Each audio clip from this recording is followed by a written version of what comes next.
Assalamualaikum warahmatullahi wabarakatuh. Waalaikumsalam warahmatullahi wabarakatuh.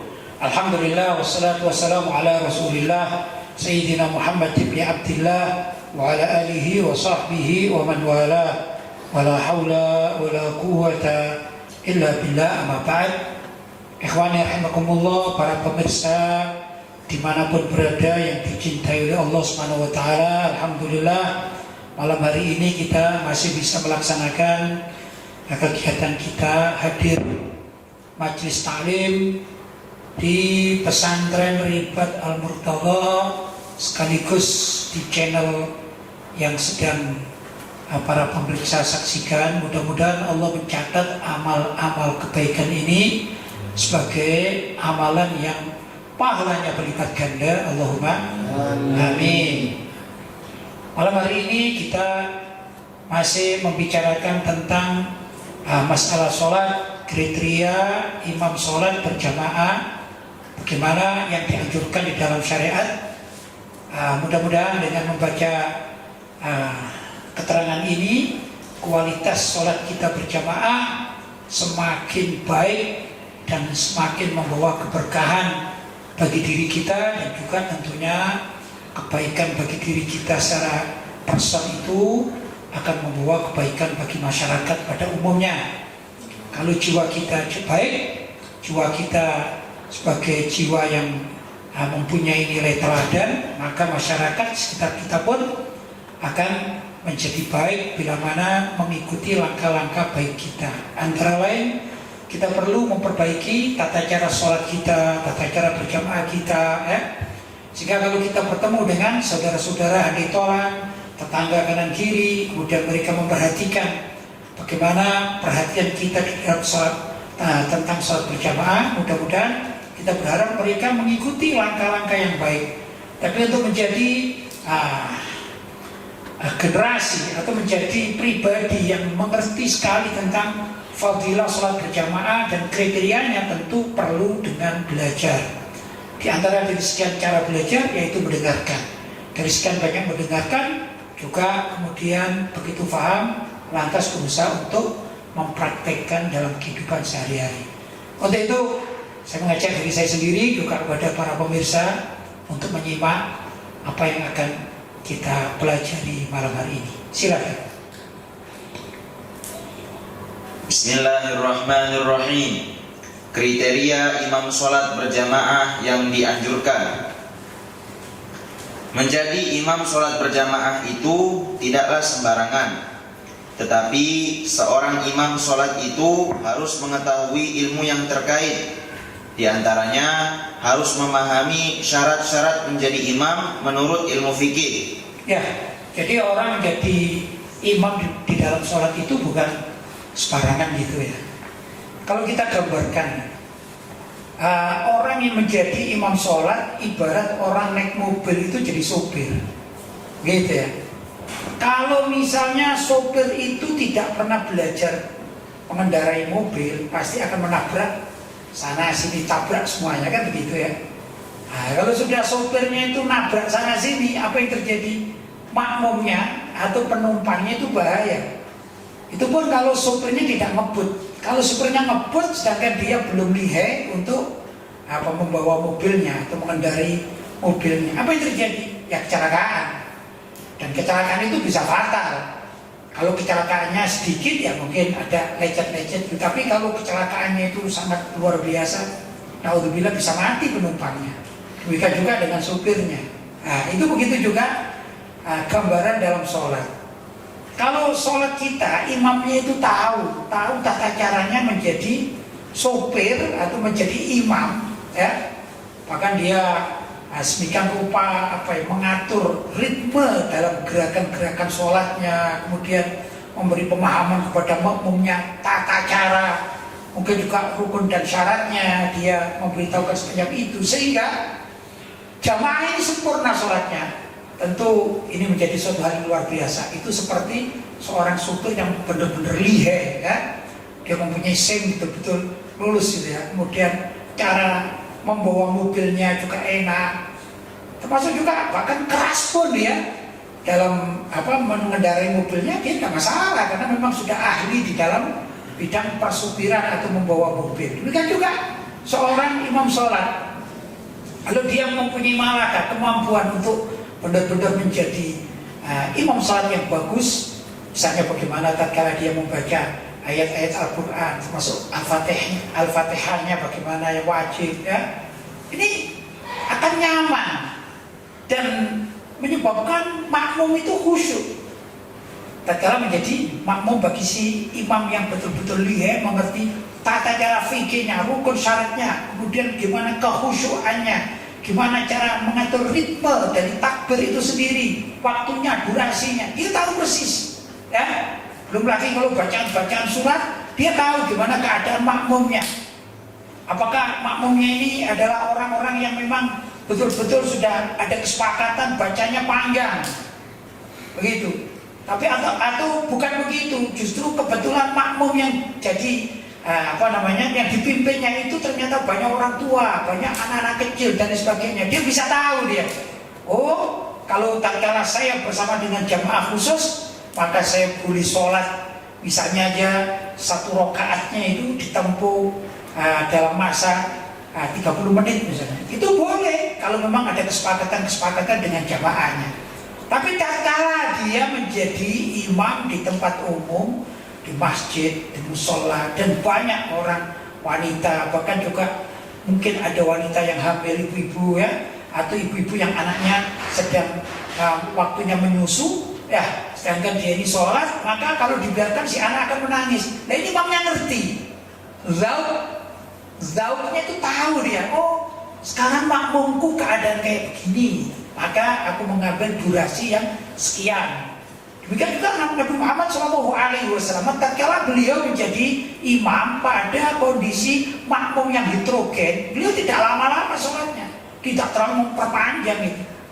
Tapi kalau beliau sholat sendiri, maka luar biasa, panjangnya itu bisa sampai 5 jam barangkali begitu ya. Bahkan ada riwayat rakaat pertama tatkala Nabi sholat sendirian itu, rakaat pertamanya itu membaca surat Al-Baqarah ditambah surat An-Nisa ditambah Ali Imran, begitu hadisnya. Itu saya hitung-hitung kurang lebih ya 5 juz ya, 5 juz. Dan Nabi itu kalau baca sebagaimana dalam Al-Quran, waratil Qur'ana tartila, beliau dengan tertib, Bismillahirrahmanirrahim, Alif Lam Mim, Dzalikal kitabu la raiba fihi hudan lil muttaqin. Baca seperti itu 5 juz. Butuh berapa waktu? Lama.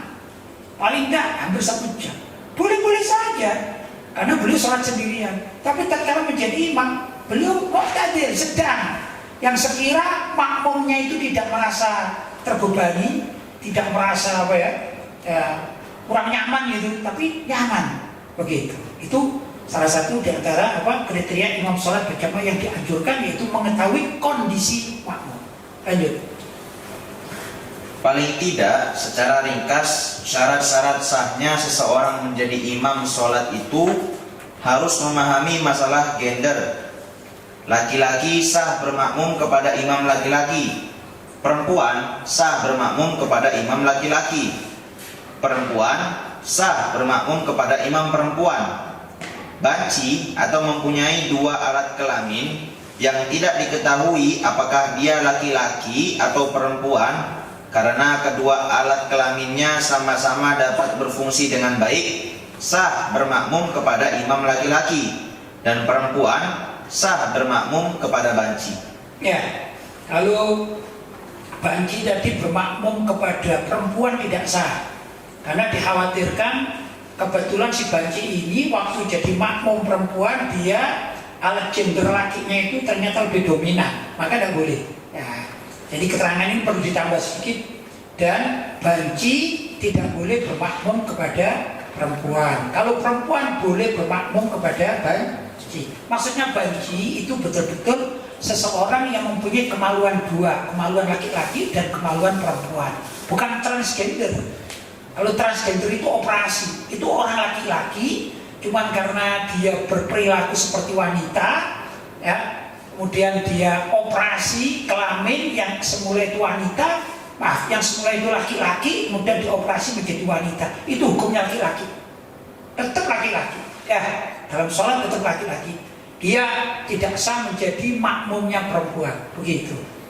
Walaupun dengan operasi plastik yang sampai dia ini mungkin cantik jelita, bahkan lebih cantik daripada orang wanita yang sesungguhnya, tapi asli kelahiran dia ini laki-laki. Cuma karena perilakunya menjadi wanita, ya itu bukan banci namanya, bukan banci. Kalau orang dulu diberi nama wadam, apa wadam itu? Wanita dan wanita berkelakuan seperti Bani Adam. Bani Adam sini maksudnya laki begitu ya, maka itu berbeda hukumnya.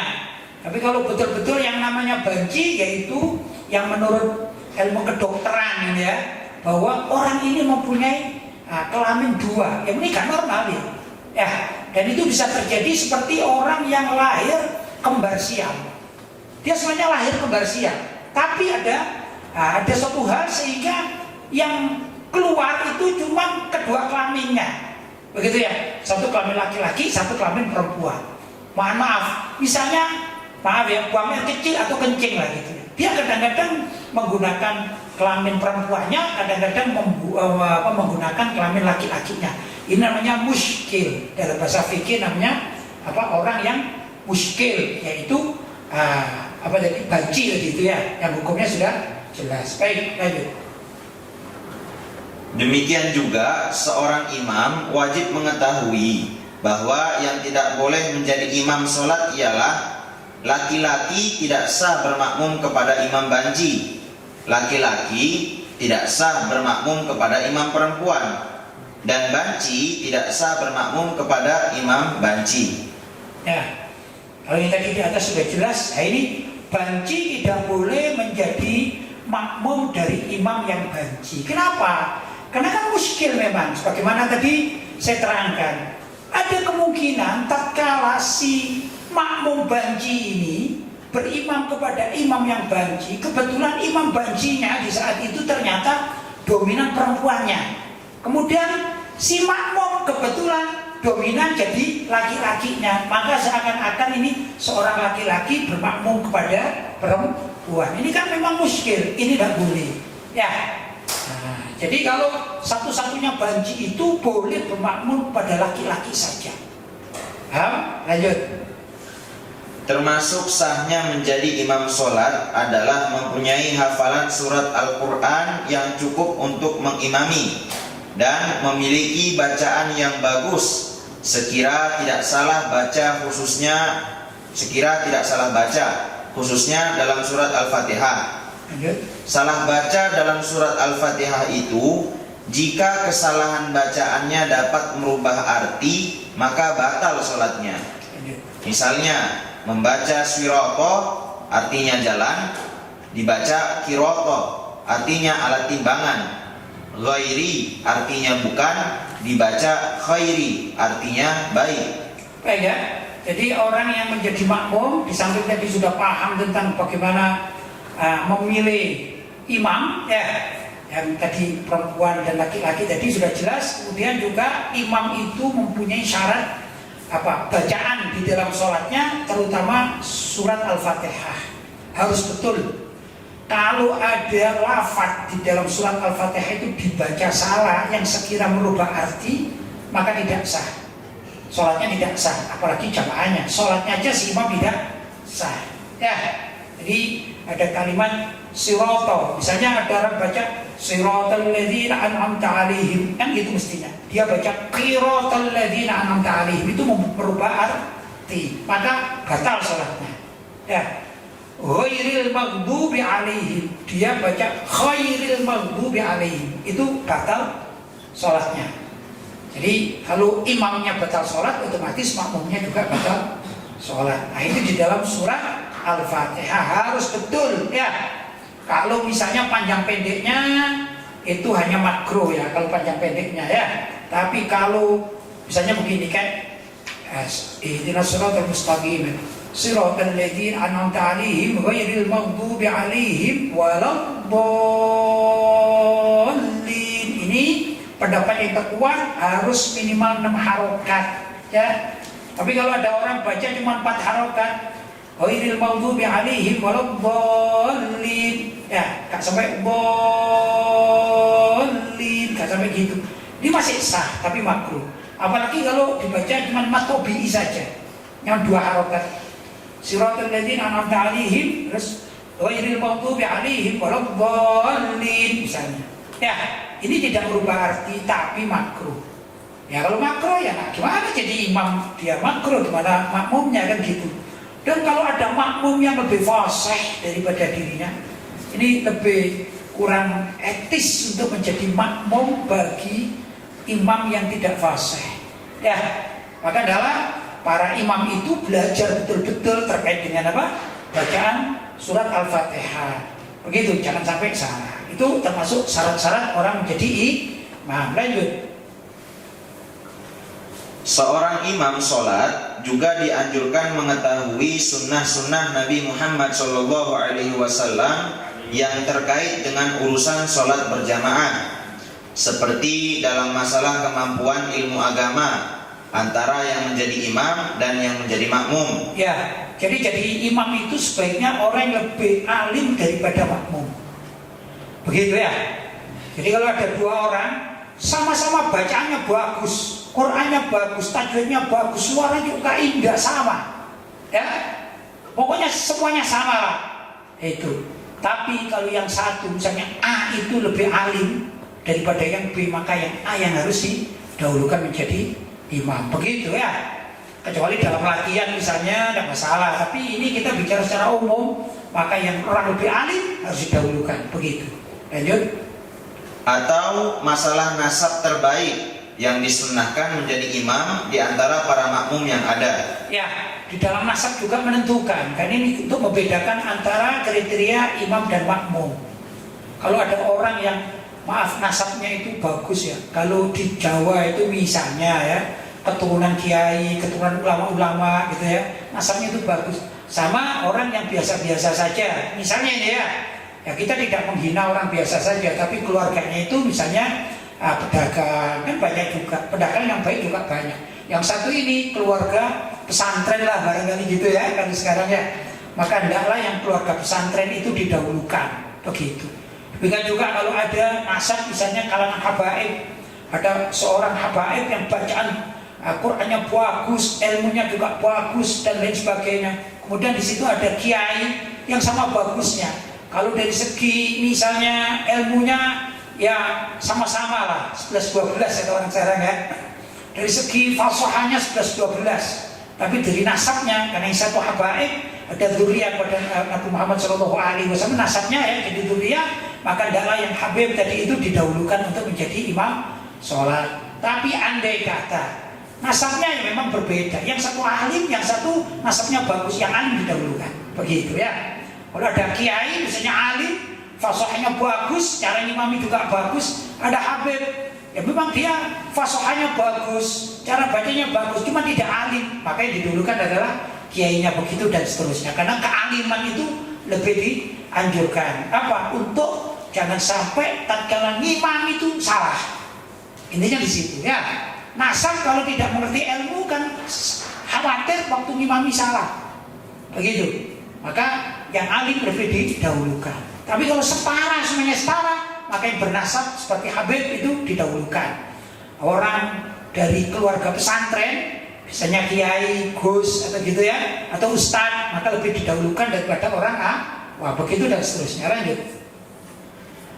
Bahkan hingga penampilan fisik pun menjadi pertimbangan seseorang itu layak menjadi imam atau kurang layak. Dan khususnya seorang imam sholat itu harus memiliki akidah yang benar. Ya, penampilan fisik. Mohon maaf. Kalau ada orang yang tampan, ya, dengan orang yang biasa-biasa saja, atau mohon maaf ini mungkin lebih mudah saya katakan wajahnya jelek, yang satu wajahnya tampan gitu. Semuanya sama, nasabnya sama, ya, ilmunya sama, ya, semuanya sama pokoknya. Tapi dari segi yang satu tampan, yang satu kurang tampan atau mungkin ya buruk rupa gitu, maka yang disunahkan menjadi imam adalah yang tampan. Karena apa? Kata para ulama dikatakan innallaha jamilun yuhibbul jamal. Allah itu indah dan mencintai keindahan. Maka yang tampan tadi jauh lebih didahulukan daripada yang kurang tampan. Begitu penampilan. Termasuk, mohon maaf nih, tata cara berpakaian. Ada orang tata cara berpakaian itu bagus, rapi gitu ya, standar lah ya. Kata orang Jawa itu pas bandrol gitu ya katanya. Sama orang yang pakaiannya itu ala kadarnya. Kalau bahasa pesantren itu sarungan tidak bisa sampai ngobrol-ngobrol kata orang pesantren. Yang satu rapi itu, sedangkan ilmunya sama, ininya sama, nasabnya sama, semuanya sama, wajahnya sama ya. Maka yang bisa berpakaian rapi itu didahulukan menjadi imam, begitu dan seterusnya. Sayyiduna Mughirah bin Syu'bah radhiyallahu anhu menceritakan, dalam suatu perjalanan aku dan Rasulullah pernah tertinggal rombongan. Setelah kami berhasil menyusul rombongan itu, kami dapati mereka sedang mengerjakan sholat dan baru 1 rakaat. Ketika itu sahabat Abdurrahman bin Auf radhiyallahu anhu yang bertindak sebagai imam begitu mengetahui kedatangan Rasulullah Shallallahu Alaihi Wasallam, ia pun mundur. Akan tetapi Rasulullah Shallallahu Alaihi Wasallam memberi isyarat kepadanya agar terus mengimami sholat. Setelah mengucapkan salam, Rasulullah bangkit dan aku pun bangkit. Kami menyempurnakan 1 rakaat yang tertinggal. Hadis riwayat Muslim. Begini ya, karena tadi ada yang ketinggalan saya, bahwa salah satu di antara yang dianjurkan menjadi imam itu yaitu seseorang yang akidahnya benar, ya, akidah keyakinannya. Jadi kalau ada orang Ahlussunnah wal Jamaah ya sama orang yang menganut aliran sesat, banyak aliran sesat, maka jangan menjadikan pemeluk aliran sesat walaupun enak bacaannya itu sebagai imam, jangan. Tapi cari imam yang betul-betul akidahnya lurus, begitu ya. Ahlussunnah wal Jamaah lurus, cara berpikirnya juga lurus, begitu. Nah, ini adalah didahulukan, paham ya? Dan itu kalau bermakmum kepada orang yang akidahnya tidak sama itu makruh, karena menyebabkan si makmum itu berpikir-pikir, ini gimana ya, saya sah tidak sah, sah tidak sah, itu kok mengatakan begini, begitu, makruh. Ya, makmum Ahlussunnah wal Jamaah bermakmum kepada imam yang bukan Ahlussunnah wal Jamaah, yang berbeda dengan dirinya di dalam akidah, bukan dalam fikih. Kalau dalam mazhab kan ada mazhab Syafi'i, ada mazhab Maliki, ada mazhab Hanafi, ada mazhab Hambali, beda itu masalahnya. Tapi akidah itu ada orang Murji'ah, ada orang Syiah, ada orang Jabariyah, ada orang Mujassimah, ya, mungkin ada orang Wahabi, misalnya gitu ya. Ada orang liberal misalnya. Nah, kalau ada 2 orang ini, ada kiai yang satu liberal, yang satu betul-betul mengikuti terah salaf, maka kita adalah menjadikan kiai ulama yang terahnya salaf itu jadi imam. Jangan mengikuti orang walaupun dia kiai tapi pemikiran liberal yang dekat dengan orang orientalis, gitu ya, pemikiran orientalis begitu. Contoh misalnya ada kiai yang meyakini bahwasanya ayat lidzakari mithlu hadil unsayain di dalam peparisan, ya, bahwasanya anak laki-laki itu jatahnya 2 kali lipat daripada anak perempuan dalam pembagian warisan. Itu kan ajaran salaf juga mengikuti pemahaman ayat-ayat Al-Quran. Kemudian ada kiai tapi pendidikannya itu liberal. Dia mengatakan ini sudah tidak relevan karena kita hidup di zaman sekarang, ya enggak? Orang laki-laki, anak laki-laki itu banyak, biasanya pintar cari duit itu, jadi nggak usah dipisah-pisahkan lah, sama aja. Kalau semuanya dapat 50 ya 50 semua, gitu kan pemikiran liberal. Maka jangan jadikan orang yang pemikiran liberal ini jadi imam, jangan. Ya, cari yang terah ulama atau kiai salaf begitu. Itu antara lain. Kemudian ini tatkala Rasulullah SAW bepergian, ya, dalam bepergian. Nah, kemudian apa tadi? Ternyata Sayyidina sahabat Abdurrahman bin Auf bertindak menjadi imam sholat. Tatkala Rasulullah datang, beliau akan mundur tapi terus gitu. Kenapa? Kan dalam keadaan sudah sholat, jangan batalkan sholat. Ya, kalau Sayyidina Abdurrahman bin Auf ini dalam keadaan sholat sudah takbir Allahu Akbar, tahu Rasulullah datang, jangan batalkan. Demikian juga kalau tadi, walaupun ada orang yang lebih afdol jadi imam, gampangannya itu ada kiai sama santrinya. Yang afdal siapa? Kiainya kan gitu kan ya. Pas kiai itu pergi, imamnya diambil alih oleh makmum, asalkan makmumnya itu benar, santri ya, yang dioper alih atau diambil alih ke imamahnya oleh santrinya, santri senior, asalkan santrinya itu betul. Kemudian kok kiai datang dan santrinya sudah takbir, Allahu Akbar, jangan dibatalkan. Jadi santri ini jangan dibatalkan karena kiai datang. Ya, lanjutkan saja. Nah, kecuali kalau nggak begitu, belum sholat, ada kiainya, terus ada santri senior. Selagi kiainya tidak perintah pada santri senior, ya kamu maju, maka jangan. Santri senior tidak boleh maju, maka didahulukan kiainya. Begitu, karena seorang kiai ya secara zahir itu ya pasti lebih alim daripada santrinya. Begitu kurang lebih ya. Nah, demikian juga Rasulullah itu kan menjadi gurunya Sayyidina Abdurrahman bin Auf. Tapi tatkala Sayyidina Abdurrahman bin Auf dalam keadaan sholat dan gurunya itu yaitu Rasulullah datang, beliau akan turun, akan mundur. Tapi kan dalam keadaan sudah sholat, maka oleh Rasulullah dikatakan lanjut, barangkali begitu, lanjut saja lah. Ya kurang lebih begitu, maka dilanjut. Sampai selesai, maka yang tertinggal ya akan melanjutkan 1 rakaat, demikian dan seterusnya sesuai dengan aturan di dalam berjamaah. Lanjut. Untuk diketahui bahwa Sayyiduna Abdurrahman bin Auf radhiyallahu anhu adalah salah satu di antara 10 sahabat yang dijamin oleh Rasulullah SAW masuk surga. Namanya semasa jahiliyah adalah Abdul Ka'bah. Beliau masuk Islam atas ajakan Sayyiduna Abu Bakar As-Siddiq radhiyallahu anhu. Beliau termasuk salah satu di antara 8 orang yang pertama-tama memeluk agama Islam. Kemudian Rasulullah SAW memberinya nama Abdurrahman. Ya, itu biografi Sayyidina Abdurrahman bin Auf ya. Ada 10 orang yang dijamin oleh Rasulullah masuk surga. Abu Bakar fil jannah, Umar fil jannah, Utsman fil jannah, Ali fil jannah. Demikian di situ ada nama Sayyidina Abdurrahman bin Auf. Abdurrahman bin Auf fil jannah, maksudnya di surga. Itu jaminan dari Rasulullah SAW. Berarti orang yang istimewa, sangat istimewa di mata Rasulullah SAW. Ya, jadi bukan orang sembarangan. Tapi kan Rasulullah jauh lebih afdol daripada Sayyidina Abdurrahman bin Auf. Begitu ya. Maka sebenarnya yang paling layak adalah Rasulullah menjadi imam sholat. Tapi karena Rasulullah datangnya agak terlambat, maka Sayyidina Abdurrahman bin Auf itu menjadi imam bagi beberapa orang sahabat. Begitu ceritanya. Lanjut. Selama hayatnya Nabi Muhammad SAW tidak pernah bermakmum kepada siapapun selain kepada Abdurrahman bin Auf.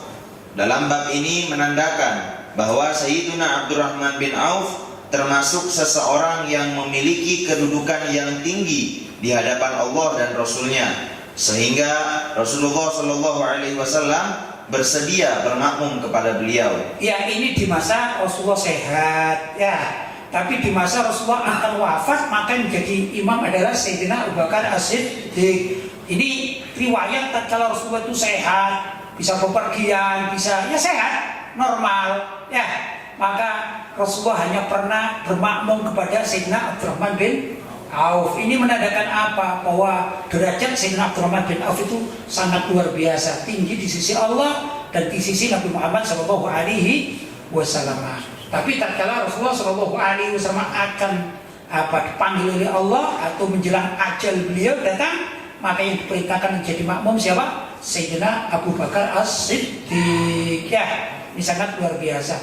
Dari situ atas perintah Nabi, maka Sayyidina Abu Bakar As-Siddiq memimpin jamaah di mana Masjid Nabawi, sampai pada akhirnya tatkala Rasulullah wafat, para sahabat sepakat sama bahwa pengganti Nabi adalah Sayyidina Abu Bakar As-Siddiq. Pertimbangannya apa? Karena beliau diperintah oleh Nabi untuk memimpin sholat, jadi imam sholat. Nah, lihat, imam sholat di zaman itu menentukan seseorang untuk menjadi khalifah. Luar biasa. Dan setiap khalifah itu adalah pemimpin sholat di Masjid Nabawi. Sayyidina Abu Bakar pemimpin sholat, maksudnya imam sholat.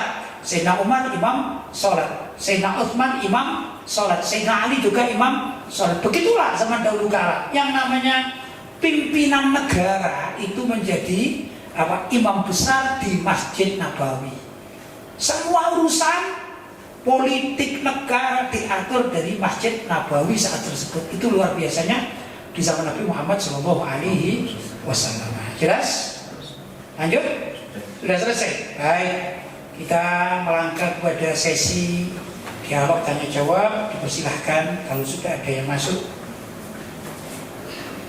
Alhamdulillah Pak Kiai, pertanyaan sudah masuk kepada kami. Baik. Langsung saja saya bacakan pertanyaan yang pertama. Assalamualaikum warahmatullahi wabarakatuh. Waalaikumsalam warahmatullahi wabarakatuh. Pak Kiai, saya mau bertanya, bagaimana hukumnya melewatkan hutang puasa Ramadan yang tidak bisa dikejar dan langsung terjadi Ramadan lagi? Apakah boleh membayar hutang puasa Ramadan tahun lalu dengan menghabiskan puasa Ramadan tahun ini terlebih dahulu? Terima kasih. Baik, jadi kalau ada orang, macam-macam orang ya, saya sebutkan tahun kemarin sama tahun sekarang, saya sebutkan lebih mudah ya. Tahun kemarin berarti tahun 2021. Ada orang yang hutang puasa. Orang hutang puasa itu ada kalanya sakit, misalnya orang laki-laki ini sering itu sakit atau bepergian gitu ya, sehingga tidak puasa. Itu satu. Atau orang wanita yang haid itu kan tidak puasa juga. Gambarnya seperti itu ya. Kalau misalnya ada orang sakit seminggu, seperti juga orang haid seminggu. Tahun 2001 dia ini tidak puasa di bulan suci Ramadan, ya? Maka hendaklah dia membayar, dia mengkodok selain bulan apa? Selain bulan Ramadan. Kalau misalnya tahun kemarin itu bulan suci Ramadannya bertepatan dengan bulan Maret misalnya, ya lebih mudah gitu ya, bulan Maret, anggap 1 Ramadan 1 Maret gitu, lebih mudah ya itu hitungnya gitu. Maka hendaklah dia ini membayar itu pada bulan Mei misalnya begitu. Mei, Juni, Juli, kan masih banyak dalam 11 bulan. Maka kalau ada orang tidak sempat membayar atau mengkodok itu karena malas. Hanya karena malas berdosa dia. Kalau sampai datang Ramadan tahun ini, begitu ya, berdosa dia. Masa 11 bulan tidak punya waktu? Kalau alasannya saya ini wanita menyusui, dalam 11 bulan itu gak menyusui terus itu, ya cuma malas saja dia.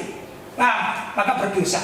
Ya, yang jelas ini berdosa kalau sampai datang bulan Ramadan tahun ini belum membayar. Pertama, bagaimana cara dia akan bertobat? Karena dia berdosa loh, maka perlu bertobat, yaitu mengkodok. Kapan mengkodok? Sekarang kan Ramadan kan? Bulan April kan? Ya, anggap saja lah 1 April sampai 30 April, misalnya lebih mudah gampangannya ya. Itu kita puasa Ramadan. Maka nanti habis April apa? Mei atau Juni, maka orang yang hutang di tahun 2001 itu, paham ya, wajib mengkodok misalnya 7 hari ya 7 hari, begitu ya. Tapi karena dia berdosa, maka kena kafarat. Bukan sekedar mengkodok saja, kena kafarat. Kafaratnya apa ini? Dosanya harus ditebus dengan apa? Yaitu bayar fidyah. Di samping dia wajib membayar atau mengkodok puasanya yang seminggu ditinggal itu, dia wajib bayar fidyah. 1 harinya ya menurut pendapat yang paling ringan itu ya, paling ringan itu 1 mut itu 1 on. 1 mut itu 6 on. Ya, tapi ada yang mengatakan 7 on lebih baik supaya tidak terjadi kesalahan. Jadi 1 mutnya berapa? 6 atau ambillah 7 on. Selama seminggu berarti berapa? 7 on kali 7 berapa itu? 7 kali 7 berapa? 49 on. Maaf ya, kan gini biasanya. Ditambah ini kali ya. Ya, sudah lama saya tamatan SMP sudah lama, jadi agak lupa cara menghitungnya. 40 berapa? 9 on. 49 on wajib dibayarkan kepada fuqara dan masakin. Begitu caranya ya. Itu termasuk kafarat, itu pertobatan. Jadi orang bukan berarti sudah saya mau bayar fidyah saja, nggak mau mengkodok, itu dosa. Paham ya? Itu dosa. Jadi tetap wajib mengkodok, begitu. Paham? Baik. Pertanyaan selanjutnya, Assalamualaikum warahmatullahi wabarakatuh. Afwan Pak Kiai, izin bertanya tentang hukum puasa tanpa sahur Pak Kiai. Puasa tanpa Sahur. sahur, hukumnya sah tapi makruh. Makruh itu nggak bisa nemui. Makruh dari kalimat alladzi karihahullah, sesuatu yang dibenci oleh Allah.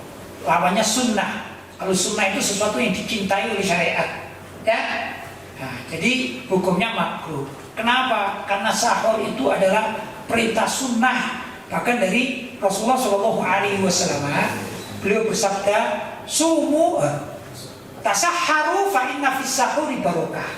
Tasahharu, kalian makan sahurlah, atau kalau bahasa Jawanya sahurlah, sahurlah, yaitu kalian sahur pagi itu. Kenapa? Karena di dalam sahur itu ada barokah. Ini sunnah, ya. Tapi kalau misalnya dia ketiduran, ya, dia ketiduran ini, gimana ini? Malamnya sudah niat, habis tarawih dia niat apa itu? Nawaitu shauma watin an ada'i fati syahri buli ramadhani, ya, atau buli ramadhana di sanati fardhalillahi ta'ala. Sudah habis tarawih mengikuti jamaah masjid atau musala atau pengajian. Oke? Sudah. Tidur ya, tahu-tahu tidur, subhanallah, bangun azan subuh sudah. Allahu Akbar, Allahu Akbar. Kalau mau sahur kan tambah batal. Ya, sah tidak sah? Sah. Tetap sah. Dia tidak sengaja. Tapi kalau dia ini mampu untuk sahur, dia mampu loh ya. Dia sudah ada jamnya, bahkan dia tidak tidur. Tapi enggak, males sahur. Ini termasuk menentang sunnah. Dia diperintahkan untuk melaksanakan sunnah sahur, dia tidak mau, kurang etis. Paham? Namanya makruh. Paham ya? Karena itu sebaiknya kita kalau ada perintah dari syariat, entah dari Allah SWT atau dari Rasulullah SAW yang sifatnya sunnah, tidak wajib, selagi kita mampu kita amalkan. Seperti tadi itu, tasahharu fa inna fis sahuri barokah. Kalian sahurlah, karena dalam sahur itu ada barokahnya. Begitu ya. Barokah itu diberikan oleh Allah SWT kepada orang yang shaim atau puasa, dia melaksanakan sahur dan tatkala gitu. Dan sahur itu sunnahnya pada paling akhir sebelum adzan, paling akhir waktunya. Kalau ada orang sahur bisa jam 12 malam, dan dia juga bisa jam setengah 4, misalnya adzannya jam 4 misalnya ya, maka dia lebih afdol sahur mengambil yang jam setengah 4. Andai kata azannya jam 4, jangan ngambil jam berapa tadi? Jam 12 malam ya. Jadi semakin dia ini mengakhirkan sahur, itu semakin baik. Tahu ya? Yang kedua, tatkala takjil, dikatakan takjil. Ya, apa takjil itu? Mempersegera buka puasa. Ajala yu'ajjilu takjilan. Ini perilaku mempersegera, mempercepat ya. Tatkala azan, begitu azan, Allahu Akbar, Allahu Akbar, azan maghrib. Tidaklah dia ada sesuatu yang dimakan atau diminum. Yang paling afdal adalah apa? Kurma 3 biji, kemudian air kalau ada air zam-zam, kalau ada kan gitu ya. Ini paling Nah, dikatakan aswadain. Istilahnya di dalam hadis katakan aswadain. Apa itu al-aswadain? Yaitu tamr atau kurma dan air putih zam. Itu yang paling utama orang takjil ya, bertakjil. Takjil itu bukan iftar, bukan futur. Kalau futur itu makan buka puasanya. Mungkin gambarannya begini kalau kita ya. Yang namanya takjil biasanya itu kita pakai kurma, air minum kayak gitu ya. Mungkin ada koleknya gitu. Kalau kita di tempat kita ya, kalau zaman Nabi nggak ada kolek ya. Zaman kita ada kolek, ada apa lagi, cendol kayak gitu. Itu namanya takjil. Kemudian sholat maghrib. Nah, setelah sholat maghrib, futur, iftar. Itu makan malam nasi lah, itu makan berat. Begitu kurang lebih ya gambarannya. Nah, selagi orang atau umat Islam itu mengakhirkan apa tadi, sahur dan mempersegera takjil, maka orang tersebut akan diberi berkah oleh Allah dalam hidupnya. Begitu ya. Nah, itulah yang apa namanya perlu diketahui, dan kebaikan di dalam umat Islam itu kalau ada umat Islam masih menjaga sahur dan juga menjaga takjil tadi itu. Paham ya? Ini perlu kita lakukan. Ini karena apa? Syariat itu tidak mengajarkan orang untuk menyakiti diri sendiri. Ada puasa, orang puasa tidak mau sahur, tidak mau cepat buka puasa. Bahkan suaranya puasanya pakai wisol. Apa wisol itu? 24 jam tidak makan, itu haram justru. Ya, aku masih kuat. Ini namanya menyiksa diri sendiri. Kan dikatakan fala tulqu bi aidikum ila tahluka. Jangan kalian memasukkan diri kalian kepada kerusakan. Orang tidak makan 24 jam itu bisa sakit kan gitu ya. Syukur-syukur kalau nggak mati kan gitu ya. Bahaya artinya, maka tidak dianjurkan. Tapi puasa dianjurkan memperlambat waktu sahur dan mempercepat waktu buka atau takjil ya. Tapi kalau makanannya itu memberi makanan namanya iftaran itu memberi makan orang lain ya. Kalau takjil artinya mempersegera makan. Jadi takjil itu bukan kue, itu bukan artinya. Takjil itu bukan minumannya ini takjil bukan. Tapi takjil itu mempersegera makan atau minum. Ajala yu'ajjilu takjilan, gitu aslinya ya. Tapi namanya orang Indonesia, namanya orang Indonesia itu kan jual takjil, jualan takjil. Ya orang Indonesia kayak gitu itu ya. Gimana lagi itu namanya salah kaprah tapi sudah menjadi bahasa masyarakat ya sudahlah jual takjil. Ada kan takjil? Padahal takjil itu adalah mempersegera makan atau minum di saat puasa. Paham ya? Baik.